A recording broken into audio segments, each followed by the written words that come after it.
ever felt like taking a walk helped you solve a problem? Or noticed how taking your hands or even talking with your hands sometime, what I'm doing right now, makes your ideas clearer? Well, it turns out that it's not just a quirky behavior. There is science behind it.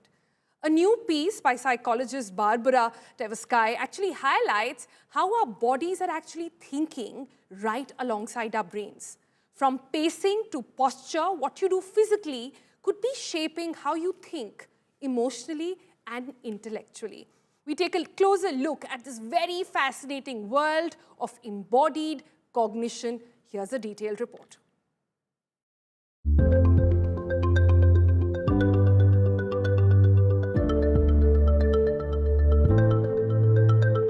Ever had a gut feeling about something?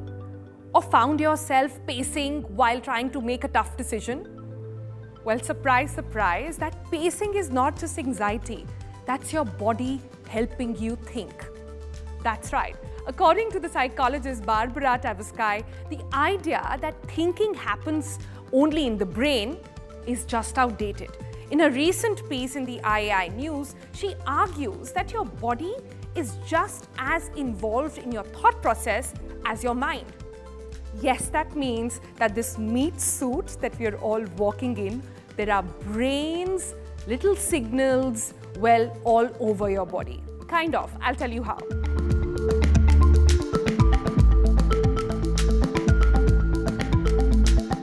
Now, think with your hands, feet, spine, all of it. Tverskaya dives into the growing science of embodied cognition.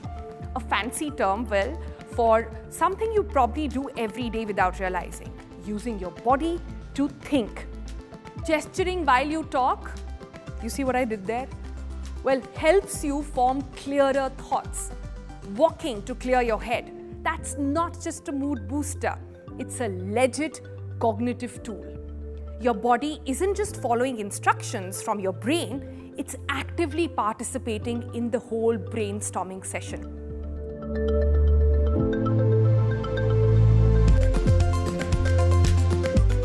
Now forget the brain-body divide. For centuries, we've treated the brain as the control tower of the body, as the clunky airplane. Now Tverskaya says, nope, they are both co-pilots. Thinking doesn't float above your body in some sort of cerebral cloud. It's grounded in every muscle, in every sensory experience, even in postures. Okay, try this little experiment with me. Try slouching yet feeling confident. It's hard. It's just not the same. So now you get what I'm trying to say.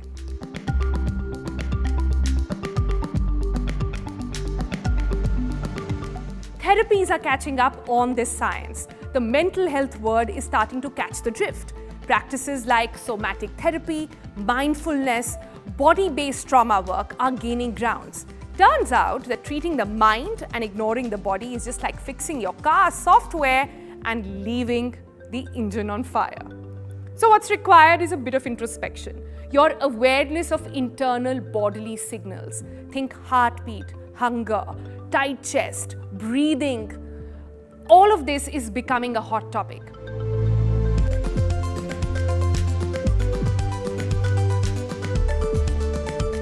Researchers are finding links between tuning in your body and better emotional regulation. Basically, if you listen to your gut, it might stop yelling at you all the time.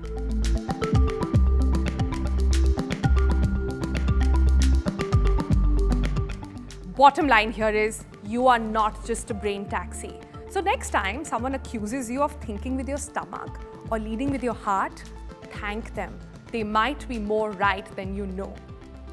And honestly, after knowing this, you might never even look at your elbows the same way again. Sonal, Mehrotra, Kapoor for India Today. Fascinating, isn't it? So next time somebody calls you fidgety, tell them you're not fidgety, you're just thinking and your body is thinking along with you. To talk to us a little bit more about this, I have Dr. Amit Sen join us now. He's the director and senior consultant at Children First. He's actually been doing this with kids for a really long time and has some really interesting anecdotes on what we can learn from it. Dr. Sen, you were telling me earlier that perhaps this is not new. This is something that we have known for a while with kids. But for the first time, not sort of tokoing someone on being very fidgety is quite a thing for adults as well. Where do you draw your daily inspiration from? And if you could share some anecdotes there. Absolutely. I'm very excited that you took this topic up today because we have, I think, working with children, practicing this for at least 2 decades, understanding that brain development, the development of the mind, cognitions, emotions, are so much to do with physical exercise, sensory stimulation of different kinds. And even if you look at, wisdom from the past, when parents, schools, other stakeholders would insist that children should go out to play, and they should play. They should spend a good couple of hours, in a garden, in the playfield, and there is a reason behind it, because now science is catching up with it and saying, yes, there is evidence that all this enhances brain growth and development. Indeed, there is Right. very clear indication that if you do not get that exercise, which is what the reality is in today's digital world, where children don't go out to play, there is an impact on brain development. One can see that there is cortical thinning, which means the cortex of the brain, which is actually the seat of where we, of thinking, of intelligence, that becomes thinner. Focus and the ability to concentrate and learn, that diminishes. The ability to regulate yourself, your own feelings, etc., is less. And You're on the contrary, essentially saying that we've got to focus not just on our mind, we've actually got to focus on every part of our body, every organ, because all of that is constituting into the end product. So mind over matter, that debate, should we say that's settled now? Not the absolutely. case See, anymore? again, I think that this understanding that the brain is superior and is separate from the body is a Western concept, and it came from certain philosophers like Descartes, and he clearly said that there is, the brain and the body is different. And in the last maybe 20 to perhaps 30 years, there's been a lot of people in the, mental health fraternity who've been challenging that concept, because we've understood that it's not just the brain. There are many other things that go into brain development, and it's something which works synergistically. The mind and the body, the brain and the body, they're growing together, and one supports the other. And if you take away one, then the other suffers as well. So it is not as if the brain is taking the first, is taking the leader's role and dictating the Yeah. body to do Like what examples are it coming wants to to do. me, how yoga tells you that breathing the right way can settle in a lot of anxiety. We say stuff like going weak in the knees. We say the gut feeling. This has been wisdom or historic wisdom passed on by our grandmothers for a while. And now, should we say science is finally catching up to it? Yes, yes, I would completely agree with that. Indeed, yoga and mindfulness exercises and relaxation exercises that we often practice with young people who we treat, they benefit hugely from it. Of course, we combine it with other things as well. I mean, we look at the cognition, the intellectual development too.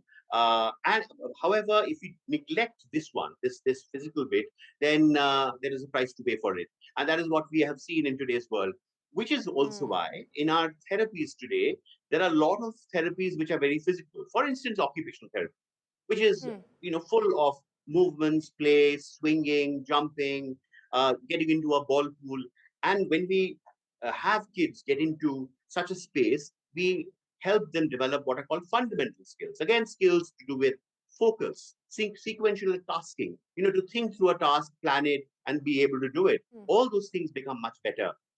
Equally, when a child goes for a game of football or goes for a swim, they come back looking calmer and are often much more focused and able to Yes. learn much better.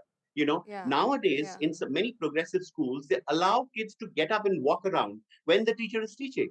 They also actually allow, in some schools, and we work with those schools, they allow the child to sit on a gym ball, where you can actually sit on a ball and keep rocking and bouncing on the ball while the teacher is teaching and there is a conversation going on. They're given things to fidget with under the table, and they have what are called therabands, which are, on the legs of the chair, and the child can actually go tuk, tuk, tuk, tuk, tuk, like that with their feet, so that they can focus better. And the whole concept comes from this realization, even in education, that all kinds of physical activity and movement helps you to learn better.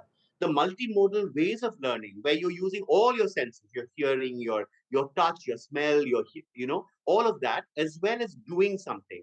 So nothing teaches you better than doing something. And what is involved in doing? Your motor skills, isn't it? You're using your hands, your fingers, your eyes, your sensory apparatus, Yeah. all of that. And So, when so all of should that I comes take together, away? Should yeah. I take away from this that stop thinking, get moving? Is that the takeaway from this? Oh yes, oh yes. In fact, there are some kids and even adults who actually learn much better when they are on the move, and Ah, which is probably why some of the more progressive offices like Google, for hmm. instance, they allow people and they have spaces for people to go and play some table tennis, go and do some music. Yes. There is Yeah, a board yeah, game out there. So yeah. whoever is comfortable with whatever, there are other Ah, spaces which are soft cushiony true, sofas or true. or bean bags. So you have to get in and experience it physically to be able to learn and work better. So your mind begins to work better because you're allowing your body to actually work synergistically with your brain and your mind. It's And very exciting. All this is for very all exciting. those people with cabins watching right now, this is your cue to get a treadmill installed in your office and take all those walking meetings along. If you want your mind to work sharp, I think that's the big one over there. Thank you, Dr. Sen, for joining us and bringing us all those very interesting and fascinating No, insights. thank you. Thank you for having me. Thank you. All right, so your mind, not the only one doing the thinking. Think about that one more time.